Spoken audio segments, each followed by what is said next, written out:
Hello everyone, welcome to Satya's academy.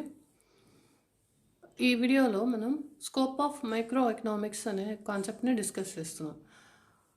Already previous క్లాస్లో మనం micro economics means micro economic studies individual units are a part of a study, partial study అని మనం discuss చేసాం. This is also called as price theory. అంటే micro economics అనే దాంట్లో దీన్ని popularise చేసింది మార్షల్ అని కూడా మనం డిస్కస్ చేసాం ఆల్రెడీ. ఇది ఫుల్ ఎంప్లాయ్మెంట్ అనే కాన్సెప్ట్ అజంప్షన్ మీద మైక్రో ఎకనామిక్స్ బేస్ అయి ఉంది. దీంట్లో బేసిక్గా 3 కాన్సెప్ట్స్ మనం చెప్పుకుంటాం. ఈ 3 ఫీల్డ్స్లో product pricing, factor pricing, economic welfare. అంటే individual firm or industry, how this is called factor market, this is called product market. ఈ ఫ్యాక్టర్ ప్రైసింగ్ అనేది ఎలా అంటే individual producer, individual person or individual firm or individual household అని మనం micro అనే దానికి discuss చేస్తున్నాం. కాబట్టి with limited resources, unlimited wants, how the resource is optimally allocated in a different wants అనేది మన కాన్సెప్ట్, ఎకనామిక్ కాన్సెప్ట్. అంటే ఒక ఇండివిజువల్ ఇండస్ట్రియలిస్ట్ తీసుకున్నా సరే ఇక్కడ రిసోర్స్ ఈజ్ లిమిటెడ్. సో దాంట్లో ఇది factor market, land, labour, capital, organisation, ఇవి ఫ్యాక్టర్స్. ఈ ఫ్యాక్టర్స్కి రెంట్ డిసైడ్ చేసేది ప్రొడ్యూసర్, రెంట్, లేబర్కి wages, capital and interest, organizer will get profits or losses ultimately. So ఇది రిసోర్స్. ఈ అవైలబుల్ లిమిటెడ్ రిసోర్స్ని యూజ్ చేసి కమోడిటీ ప్రొడ్యూస్ చేసి దానికి ప్రైస్ డిటర్మైన్ చేస్తాడు. సో ప్రొడక్ట్ ప్రైసింగ్ డిటర్మినేషన్ ఎలాగ? Limited resources, unlimited wants. So ఈ రిసోర్స్ ఫ్యాక్టర్ ప్రైసింగ్ డిసైడ్ చేసి at the same time product ప్రైసింగ్ని కూడా డిసైడ్ చేసేది మైక్రో ఎకనామిక్ కాన్సెప్ట్. సో ఈ అవైలబుల్ రిసోర్సెస్ని బట్టి which type of goods to be produced and which quantities of different factors of productions should be used with less cost to get maximum output. అంటే ఎప్పుడు producer కూడా కాస్ట్ని తగ్గించుకుంటూ maximum అవుట్పుట్ని produce చేయడానికి ప్రయత్నం చేస్తూ ఉంటాడు. దీంట్లో మైక్రో ఎకనామిక్స్ స్కోప్ అని చెప్పుకునేటప్పుడు micro economics mainly based on assumption of full employment. The 3 major factors covered here: product pricing, factor pricing, economic welfare. అంటే ఫర్ ఎగ్జాంపుల్ ఒక ఏ అనే కమోడిటీని ప్రొడక్షన్ చేయడానికి ఎంత land, labour, capital, organisation use అవుతాయి అంటే ఇది రిసోర్స్. ఇవి ఎంతవరకు ఇవి ఏ లెవెల్లో మనకి అవైలబిలిటీ ఉంది, అవైలబుల్ ఉన్న ఈ రిసోర్స్తో మ్యాక్సిమం అవుట్పుట్ ఎలా గెయిన్ చేయాలి, అవుట్పుట్ గెయిన్ చేసిన దాన్ని based on demand theory they will decide the price of that product. A అనే ప్రొడక్ట్కి ప్రైస్ని డిసైడ్ చేస్తారు. అయితే దీనికి ప్రొడక్షన్ కాస్ట్ ఎంత అవుతుంది అనేది ఎస్టిమేట్ చేసుకుంటాడు. ఈ ప్రాసెస్లో ఎకనామిక్ వెల్ఫేర్ అనేది కూడా జనరేట్ అవుతుంది. ఎందువల్ల అంటే ఆల్రెడీ ఈ producer employees all these 4 factors. ఈ ఫ్యాక్టర్స్కి ఇన్కమ్ జనరేట్ అవుతుంది. ఆటోమేటిక్గా ఎకానమీలో వెల్ఫేర్ అనేది పీపుల్కి వస్తుంది. అంటే ఎంప్లాయ్మెంట్ ఆపర్చునిటీస్ ఇంక్రీజ్ అయిపోద్ది, ఎకనామిక్ వెల్ఫేర్ అనేది కూడా ఇంక్రీజ్ అవుతుంది. సో ఈ రకంగా ఈ micro economics also studies whether the resources are effectively allocated to individual consumers and producers in an economy. That is nothing but the economic welfare. Okay, this is the scope of micro economics. అంటే ప్రొడ్యూసర్కి complete freedom ఉన్నదనమాట.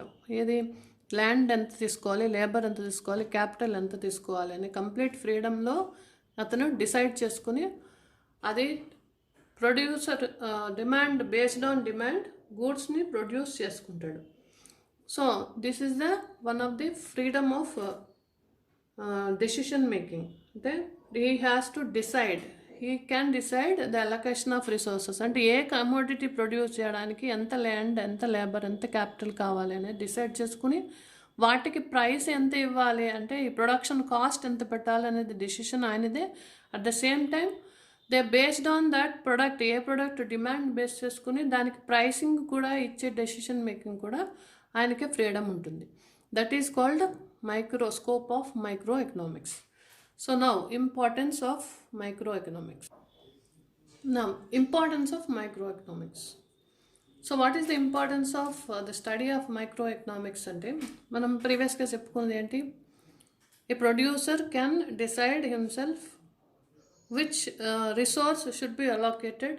అంటే available resource, land, labour, capital, organisation, దీంట్లో ఏది availability ఎక్కువ ఉందో దాన్ని డిసైడ్ చేసుకుని he can produce with that. అంటే మోర్ అలొకేషన్ దాన్ని పెడతాడు. అంటే రిసోర్సెస్ ఆర్ లిమిటెడ్ కదా. సో లిమిటెడ్ రిసోర్సెస్ని ఎఫెక్టివ్గా యూజ్ చేయాలంటే అవైలబుల్ ఎక్కువ ఉన్న ఏదైతే ఉందో దాన్ని అతను పికప్ చేసుకుని దాంతో ప్రొడక్షన్ చేస్తాడు. So it explains how A free market economy works to decide about allocation of resources among the producers to produce goods and services. కాబట్టి ఈ importance of micro economics it explains. ఇది ముందుగా నేను చెప్పే విషయం ఏంటంటే free market economy available resources ఏవైతే ఉన్నాయో దాన్ని సెలెక్ట్ చేసుకునే ఫ్రీడమ్ అనేది ప్రొడ్యూసర్కి ఈ ఎకానమీ అనేది ఫ్రీడమ్ ఇస్తుంది. That is how a free market economy works to decide about allocation of resources. Second one, it is useful to the government to frame suitable policies to promote and achieve economic growth and stability.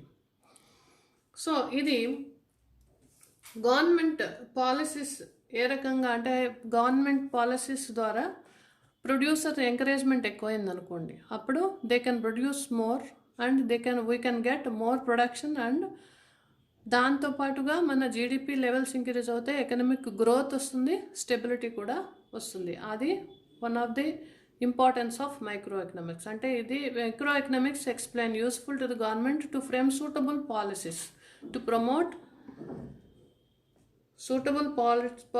To promote economic efficiency of available resources. తక్కువ availability ఉన్న రిసోర్సెస్ని వదిలిపెట్టి ఎక్కువ availability ఉన్న resource. For example ఇప్పుడు populated country తీసుకున్నాం అనుకోండి, అంటే అక్కడ హ్యూమన్ రిసోర్స్ అవైలబిలిటీ ఎక్కువ ఉంటుంది. కాబట్టి వాళ్ళ production levels human resource based, అంటే మాన్యువల్ టెక్నిక్స్ ఎక్కువ యూజ్ చేయాలి. డెవలప్డ్ కంట్రీస్ ఉంటే వాళ్ళకి హ్యూమన్ రిసోర్స్ తక్కువ, టెక్నికల్ రిసోర్స్ ఎక్కువ, అంటే మెషినరీ అవన్నీ యూజ్ చేసుకుంటారు వాళ్ళు. కాబట్టి అలాంటిది ఏది తీసుకుని దేన్ని ఎక్కువ ఇంప్రూవ్ చేయాలనేది గవర్నమెంట్ ఒక సూటబుల్ పాలసీస్ ఫ్రేమ్ చేసుకోవచ్చు. ఇక్కడ కూడా అంతే. Then use to examine the conditions of economic welfare and social welfare.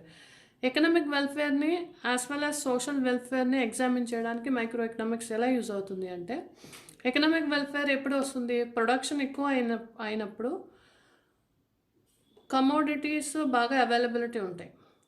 Production ఎక్కువ అయినప్పుడు ఆటోమేటిక్గా ఎంప్లాయ్మెంట్ ఆపర్చునిటీస్ అనేవి ఇంక్రీజ్ అవుతాయి. దాని ద్వారా మనకి సోషల్ వెల్ఫేర్ అనే people will get more income and get good life style. అప్పుడు సోషల్ వెల్ఫేర్ కూడా ఎక్కువ జనరేట్ అవుతుంది. కాబట్టి ఈ micro economics explains the importance of micro economics is to analyse, examine the conditions of economic welfare and social welfare.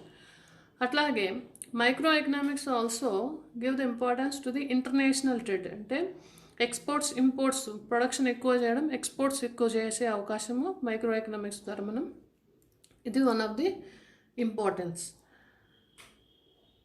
దీంట్లో international trade and exchange రేట్స్ని ఇది explain చేస్తుంది.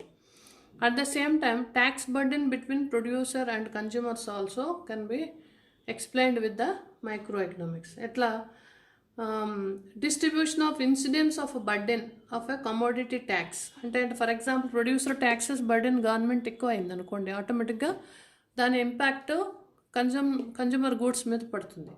కాబట్టి resource with limited resources, how efficiently we can allocate and we stabilize the tax burden distribution, అంటే ఈ distribution ప్రాసెస్లో tax బర్డెన్ని తగ్గించుకోవడం ఎలాగనేది కూడా మైక్రో ఎకనామిక్స్ అనేది మనకి ఎక్స్ప్లెయిన్ చేస్తుంది.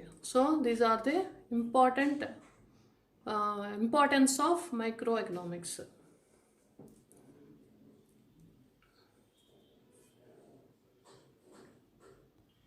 So this is the scope and importance of microeconomics. Thank you.